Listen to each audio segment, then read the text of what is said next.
আপনি কি দিনের পর দিন রাতের পর রাত আল্লাহকে ডাকছেন, কিন্তু মনে হচ্ছে ওপাশ থেকে কোনো সাড়াই আসছে না?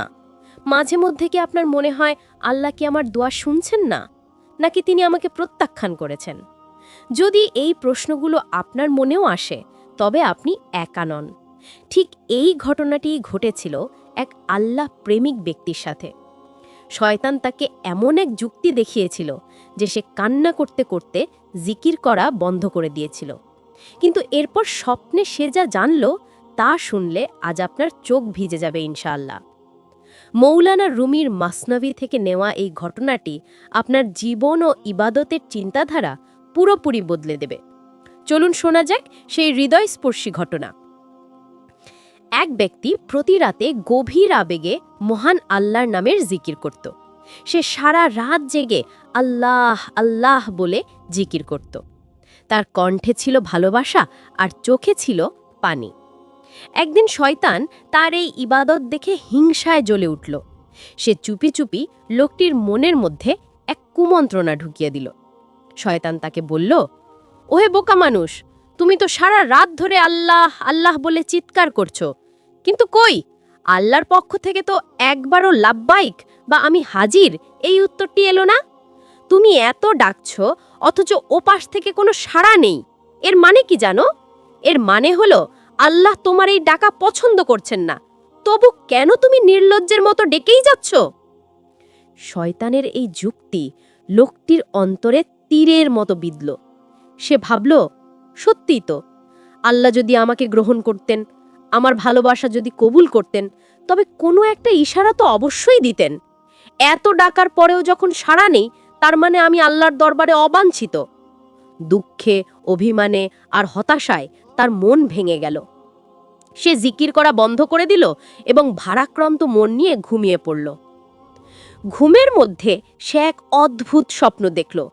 সে দেখল সে এক বিশাল সবুজ বাগানে দাঁড়িয়ে আছে, আর তার সামনে দাঁড়িয়ে আছেন হযরত খিজির আলাইহিসসালাম।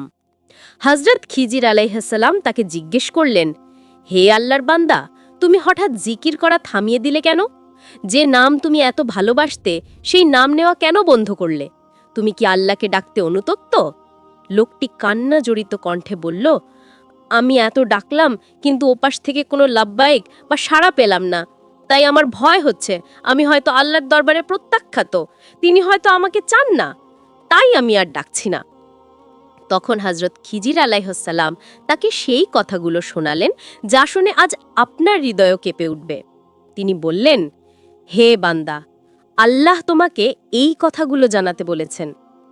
ওরে আমার বান্দা, তোর ওই যে আল্লাহ আল্লাহ বলা, ওটাই তো হলো আমার লাব্বাইক। তুই যে আমাকে ডাকার সুযোগ পাচ্ছিস, এটাই প্রমাণ যে আমি তোর ডাক শুনছি। তোর মনের ওই ব্যথা, তোর ওই আবেগ আর চোখের পানি, এগুলো সব আমার পাঠানো দূত। আমি তোকে তৌফিক দিয়েছি বলেই তুই আমাকে ডাকতে পারছিস। তোর এই ভয় আর ভালোবাসা হলো আমার দয়ার রশি, যা দিয়ে আমি তোকে আমার কাছে বেঁধে রেখেছি। তুই যতবার ইয়া রাব বলিস, তোর প্রতিটি ডাকের ভিতরে আমার অসংখ্য লাব্বাইক বা আমি হাজির লুকিয়ে আছে। সুবহানাল্লাহ। চিন্তা করুন, আমরা যখন আল্লাহকে ডাকি, তখন আল্লাহই আমাদের সেই তৌফিক দেন। আল্লাহ রাব্বুল আলামিন আরও জানিয়ে দিলেন, আমি মূর্খ আর গাফেল মানুষদের আমাকে ডাকার সুযোগই দেই না। আমি তাদের মুখে আর হৃদয়ে তালা লাগিয়ে দিই। উদাহরণস্বরূপ, আমি ফেরাউনকে বিপুল ধনসম্পদ, রাজত্ব আর ক্ষমতা দিয়েছিলাম, কিন্তু তাকে কোনো দুঃখ কষ্ট দেইনি। ফলে তার মনে কখনো আমাকে ডাকার প্রয়োজনই অনুভূত হয়নি। সে এতটাই অহংকারী হয়ে গেল যে নিজেকেই খোদা দাবি করে বসল। মনে রেখো, যে সম্পদ বা সুখ তোমাকে আমার কাছ থেকে ভুলিয়ে রাখে, তার চেয়ে সেই দুঃখ বা ব্যথা হাজার গুণ ভালো, যা তোমাকে গোপনে আমার কাছে নিয়ে আসে। মৌলানা রুমি এখানে আমাদের সতর্ক করে বলেন, দুনিয়া হলো শিকারীর মতো। শিকারী যেমন পাখির ডাক নকল করে অন্য পাখিকে ফাঁদে ফেলে, দুনিয়াও তেমন আমাদের ডাকে, এসো এখানে শান্তি পাবে। কিন্তু মুমিন বান্দারা সেই ফাঁদে পা দেয় না। তারা জানে বিনা কষ্টে আর ধৈর্য ছাড়া আল্লাহর ভালোবাসা পাওয়া যায় না। প্রিয় দর্শক, আজকের এই ঘটনা থেকে আমরা 3টি মহামূল্যবান শিক্ষা পাই। 1. উত্তর না এলেও থামা যাবে না। আপনি যে আল্লাহকে ডাকার সুযোগ পাচ্ছেন, জায়নামাজে দাঁড়াতে পারছেন, এটাই প্রমাণ করে যে আল্লাহ আপনাকে ভালোবাসেন। আপনার ডাক তিনি শুনছেন। 2. বিপদই রহমত। জীবনে দুঃখ কষ্ট আসলে হতাশ হবেন না, কারণ এই কষ্টই আপনাকে আল্লাহর সবচেয়ে কাছে নিয়ে যায়। এটি আল্লাহর দয়ার একটা রশি। 3. শয়তানের ধোঁকা। শয়তান সবসময় চাইবে আপনাকে নিরাশ করতে। সে বলবে তোমার ইবাদত কবুল হচ্ছে না। খবরদার, এই চিন্তাকে প্রশ্রয় দেবেন না। নিরাশ হওয়া মুমিনের কাজ নয়।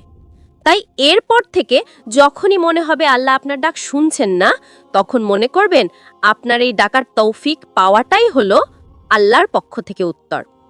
ভিডিওটি ভালো লাগলে শেয়ার করে আপনার বন্ধুদেরও এই সুন্দর বার্তাটি জানিয়ে দিন। হতে পারে আপনার একটা শেয়ারে কোনো হতাশ মানুষ নতুন করে আসার আলো খুঁজে পাবে। আল্লাহ আমাদের সবাইকে শয়তানের ধোঁকা থেকে বেঁচে থাকার এবং সর্বদা তার জিকিরে মশগুল থাকার তৌফিক দান করুন। আমিন।